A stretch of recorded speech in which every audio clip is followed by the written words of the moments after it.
The scientist who discovered the link between eating too much processed meat and bowel cancer has accused the government of not doing enough to encourage people to cut their consumption. The Department of Health says it is committed to ensuring that all food products are as safe as possible. Ben Ando reports. The cancer risks in eating too much processed meat like bacon and ham were first exposed 4 years ago. But since then, says the man who discovered the link, nothing has been done to warn people or reduce consumption. Professor Denis Corpet, who led the research, has described the lack of action as a dereliction of duty by politicians in the UK and the EU. The danger is down to nitrites, chemicals that are used to help preserve the meat, which can be responsible for causing bowel cancer. Nitrites are put into processed foods to protect against bacteria and microbes that can cause food poisoning, which itself, of course, can be very dangerous. The Food Standards Agency says it tries to get the balance right between putting enough in to be effective and not so much as to cause undue risk. So what and how much is safe? Processed meats include sausages, bacon, ham, corned beef and deli meats. NHS guidance is to eat no more than 70 grams a day.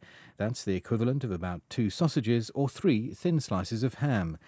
Cancer campaigners say there are other, much more risky factors. We know that the link between processed meat and cancer isn't well known, especially compared to the link with smoking, but that is putting that into context, that smoking is inherently much more risky when it comes to cancer.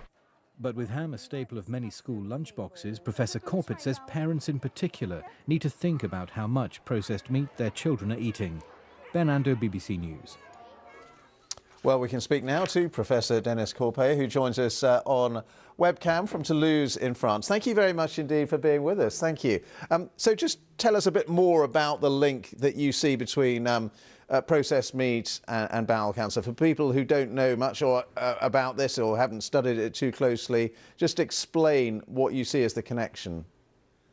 Well, the link is not huge. I mean, it's not like smoking, of course. But when I give ham or bacon to rats and mice, if this bacon contains nitrite, it gives them cancer. If it does not contain nitrite, it doesn't. That's it. So, and because the epidemiology, I mean, the surveys clearly show that in people, in human beings, there is a link, which again is not amazing, but it's a true link. To give a figure, every day in the UK, there are 100 people that get a colorectal cancer, 100 every day. And 10 of them are caused by processed meat. So, important. And nitrites, just explain exactly what they are and why they're dangerous. Well, it's a natural component that you could find, I mean, in carrots or spinach. But when included in meat, and then when eaten, it makes nitroso compounds which are carcinogens in our gut. So it's only when it's in the meat and when you eat it. So it's not carcinogenic per se, or it would have been banned, but it becomes carcinogenic when it's eaten. And this is what my team worked on. And you've been quite strong in your criticism of the government, saying that they haven't done enough to warn people about these links, and they need to do more. Just tell us exactly what you would like them to do. I think they did nothing, by the way. I mean, 4 years ago, when I was in the WHO committee, deciding that this was carcinogenic, we were not sure there were alternatives. But now that there are firms that in France and in the UK are making good bacon, good ham without any nitrite, and this is safe. And we know it can be done. So the government should really work with the industry, with the meat industry, to get rid of nitrite.